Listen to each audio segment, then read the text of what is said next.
कांग्रेस ने आज लोकसभा चुनाव को लेकर पहली लिस्ट जारी कर दी है। छत्तीसगढ़ में 6 उम्मीदवारों का नाम की घोषणा कांग्रेस कमेटी ने कर दिया है। उन्हीं में से एक नाम है राजेंद्र साहू।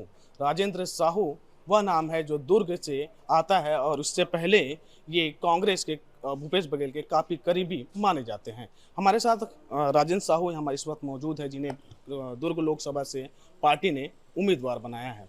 राजेंद्र साहू जी, पहली प्रतिक्रिया बताइएगा, कैसा लग रहा है पार्टी ने आपको सीधा लोकसभा का टिकट दे दिया? पार्टी ने मुझ पर और एक छोटे से कार्यकर्ता पर जो विश्वास जताया है, यह बहुत ही अच्छा महसूस हो रहा है कि एक छोटा सा कार्यकर्ता भी लोकसभा का प्रत्याशी बन सकता है कांग्रेस पार्टी में। और मैं सभी शीर्ष नेतृत्व को, प्रदेश के नेतृत्व को बहुत बहुत आभार व्यक्त करता हूं कि उसने एक छोटे से कार्यकर्ता के ऊपर विश्वास जताया। और मुझे उम्मीद है कि हम पूरा विश्वास पे खरा उतरेंगे और हमारे कार्यकर्ता एकजुट होकर पार्टी को विजयी बनाएंगे। अपने प्रतिद्वंदी जो है विजय बघेल, उसे आप क्या चुनौती उसे उन्हें मानते हैं आप? पार्टी चुनाव लड़ती है, व्यक्ति चुनाव नहीं लड़ता। इसलिए पार्टी एक तरफ भाजपा है, दूसरी तरफ कांग्रेस है और हम लोग पूरे दमखम के साथ पार्टी के सभी पदाधिकारी और कार्यकर्ता इस चुनाव को लड़ेंगे। मोदी की गारंटी चल रहा है, मोदी के गारंटी पे सारे प्रत्याशी बात कर रहे हैं जो बीजेपी के हैं। कांग्रेस की कौन सी गारंटी रहेगी, किसकी गारंटी? हम लोगों की पार्टी जब से सरकार में रही है, चाहे वो प्रदेश में हो या देश में, हर वादे को पूरे करते आई। चाहे किसानों की बात करें, चाहे युवाओं की बात करें, चाहे बिजली देने की बात करें, चाहे स्वास्थ्य सुविधाएं देने की बात करें, चाहे एमएसपी पे धान खरीदी या फसल खरीदी की बात हो, हर मुद्दे पे कांग्रेस हमेशा आगे रही है। चाहे रोजगार देने की बात हो, लेकिन भारतीय जनता पार्टी हर मुद्दे पर विफल रही है। पिछले 10 साल में 2 करोड़ रोजगार देने की बात की थी हर साल, आज 20 करोड़ लोगों को रोजगार मिल रहा था, लेकिन एक भी लोगों को रोजगार नहीं मिला है। महंगाई कम करने की बात हुई थी, महंगाई भी कम नहीं हुई है, बल्कि उल्टा हमारी महिलाओं पे बोझ लादा गया। जीएसटी और नोटबंदी का अगर सीधा कहीं नुकसान हुआ है तो महिलाओं को हुआ है, क्योंकि गृहिणी सबसे ज़्यादा इससे प्रभावित हुई है। तीसरा, 500 रुपये 400 रुपये के सिलेंडर को 1200 रुपये कर दिया। आज ही सुनने में आ रहा है कि 100 रुपये कम कर दिया, तो इससे महिलाओं को राहत नहीं मिलने वाली है।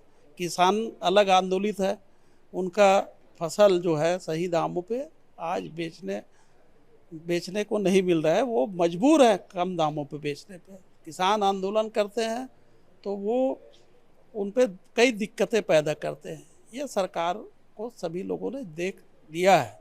कांग्रेस की भी कोई गारंटी है क्या? कांग्रेस पार्टी आएगी तो 30 लाख जो खाली पद हैं उनको तत्काल नियुक्ति की जाएगी, भरा जाएगा। दूसरा, जो हमारे महिला बहनें हैं उनको 6,000 रुपये प्रति माह देने की योजना हमारी पार्टी ने, राहुल गांधी जी ने गारंटी दी है। तीसरा, किसानों का जो फसल का मूल्य है, उसके एमएसपी है, न्यूनतम समर्थन मूल्य, वो लागू करेगी कांग्रेस पार्टी। ताम्रध्वज साहू पिछले बार यहाँ से कांग्रेस के लोकसभा सांसद थे, उनको नाम काट के आपको दिया गया है, क्या इसके पीछे की वजह क्या मानते हैं?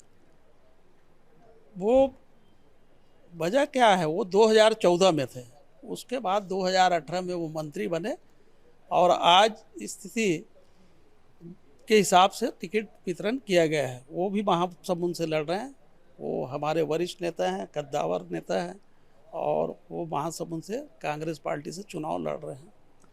आज महाशिवरात्रि है, आज के दिन आपका नाम की घोषणा की है पार्टी ने, किस नज़र से देखते, क्या सोचते हैं?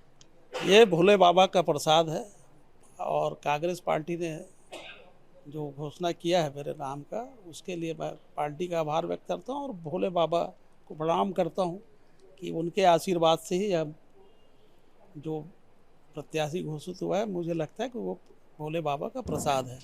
दुर्ग लोकसभा क्षेत्र में आप क्या क्या देखते हैं, क्या कमियां हैं जिसे अगर आप मान लो सांसद बन जाते हैं तो क्या चीज़ें दिखती है जिसे आप पूरा करेंगे? सबसे पहले तो बीएसपी का मुद्दा है, भिलाई स्टील प्लांट के वर्करों का है। दूसरा, ठेका श्रमिक है भिलाई स्टील प्लांट में, वो है। और बहुत से जो केंद्र सरकार की जो योजना है उसका लाभ यहाँ के लोगों को मिले, चाहे और सिंचाई के और भी साधन कैसे उपलब्ध हो यहाँ के किसानों को उसका, और सबसे ज़्यादा जो महत्वपूर्ण है धमधा, बेरला और बेमेतरा क्षेत्र में जो हमारे फल और सब्जी का उत्पादन होता है, वो बहुत ऐसे समय आते हैं जिन पे उनको कम दामों पे उसको बेचना पड़ता है या कोई खरीदार नहीं रहता, तो उसके लिए हम क्या बेहतर कर सकते हैं, ये मेरी योजना रहेगी। शॉर्ट में बताइएगा राजेंद्र साहू कौन है? राजेंद्र साहू एक छोटा सा व्यक्ति है, छोटा सा कार्यकर्ता है, आम जन के बीच में रहने वाला व्यक्ति है, और आम जनता और जो हमारे कार्यकर्ता हैं, मतदाता है, वही उन्हीं के बीच रहने वाला है और वही चुनाव लड़ रहे हैं। तो ये थे राजेंद्र साहू जो पूर्व मुख्यमंत्री भूपेश बघेल के काफ़ी करीबी थे, जिन्हें अब पार्टी ने दुर्ग लोकसभा सीट से अपना उम्मीदवार बनाया है। और इनके विपक्ष में उम्मीदवार है जो बीजेपी की ओर से है, वो है विजय बघेल। अब दुर्ग लोकसभा में सीधी टक्कर देखने को मिलेगी विजय बघेल और राजेंद्र साहू के बीच। दिलीप शर्मा, विस्तार न्यूज।